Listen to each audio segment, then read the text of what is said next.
in mind that you can also set this up from a mount. So look, again, we're mounting here, up to this up here, I'm mounted here to show you guys here, right? And I slid that left knee up. Look, I can go here, I can go here, and I can begin to dismount right into here. So if you want to get that from the mount, because sometimes when you mount, you have an underhook, but they have this arm here. They're trying to push your hip, push your knee or whatnot. So here, as you stretch this out, you staple it with one, you get here, and now you're here. So what I prefer, this hand is out for base, and what I'm doing is that I'm pushing myself onto my right shin to control his right arm better. If you have equal pressure on your knees, your right knee is going to be lighter. And not that he'll escape it, but it's kind of like he can move you around a little bit more. Move around. See, because there's equal pressure here. So as I'm here, I want to control this here and begin to stretch him out. So to stretch him out, you can also step over the head and begin to stretch him out and so forth. But that's to get that staple from the, what do you call it? From the mount. But going back to what we were doing here, let's say you want here, staple 1, 2, and I want this arm on the other side here. So I went here. So now what you're gonna do is, it should be all kind of in one motion. I'm gonna bring my right hand over to my collar here, and my hand is gonna push me backwards. So my elbow pinches, and I'm gonna roll him up on his side here. I want this arm to be out of the way, so that as I step here and lift, I'll do from another angle. I have him in north south. Which one?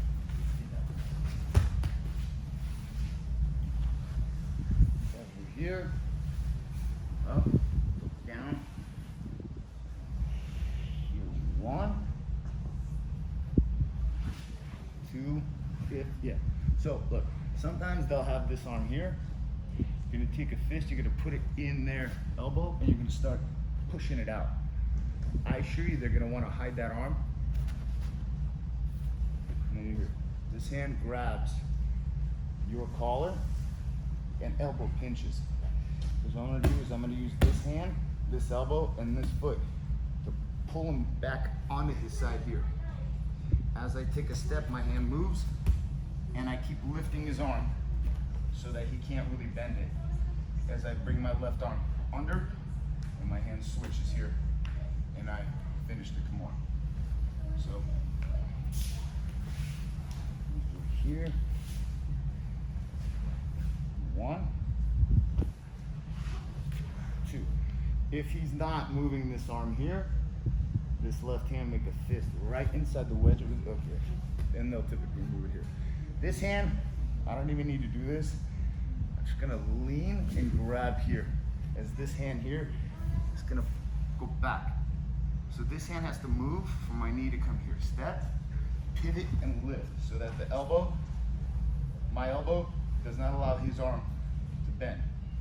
As my left hand comes in here, and I switch, keeping his hand up, and I twist, pushing it down towards my left knee.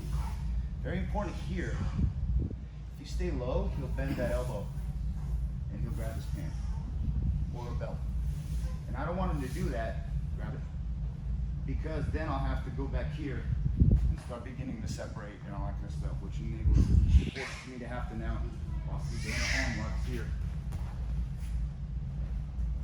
switch to something else. But for now, we're going to go into the north-south matrix from staple and arms.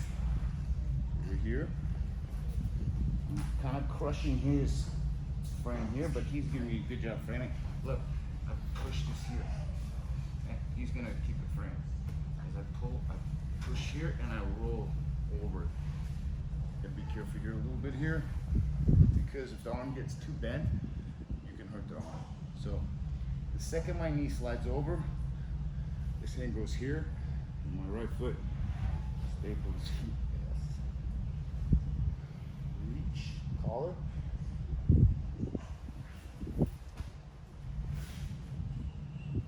I pulled him this way, get his shoulder. That's my left hand. Once it comes under his armpit, my right elbow goes above his elbow. Because now he tries to bend his arm. Bend your arm. Can't hear you, what? Bend your arm. Oh, sorry.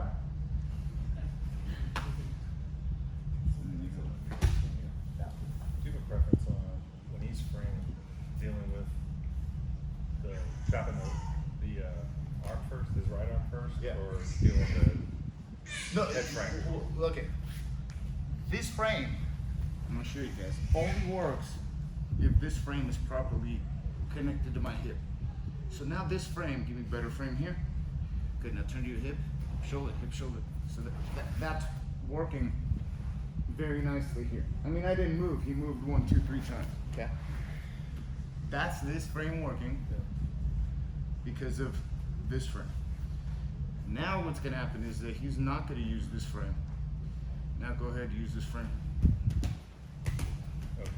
You see that? Yep. So I understand that it's that frame. Right now I can feel it, so I have to remove that frame. That one first. Okay. Keep in mind that this frame, he only is connected as kind of I want him to be. If I want him to be really committed to that frame, I can roll my hip in him. He'll really be connected to the frame, but I anticipate he's gonna probably move somehow. When this frame is here, I can also, as he frames, I can disconnect the frame. Does that kind of make sense? And you want to frame with just same part of the elbow that you would throw elbow strikes with. So as he's framing here, I disconnected here. If he pulls it down, here, then here, and here, and now, yes, and now we go here, here. You can go for arm locks or whatnot. I'm not a big fan of that 180 arm bar because it's turned loose.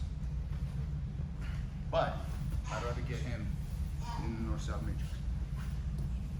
Here, frame, pull it off. Frame, here.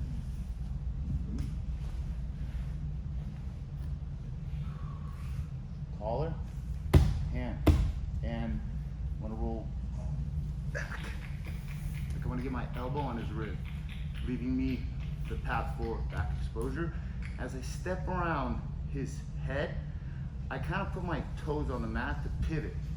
So I can go here and pivot here as this still stays above his head. And then I can sit on this, on the saddle, which is his head and neck area. Pick it all up here. That. Does that make sense, guys? Yes. So, one last time. Over here. One, two.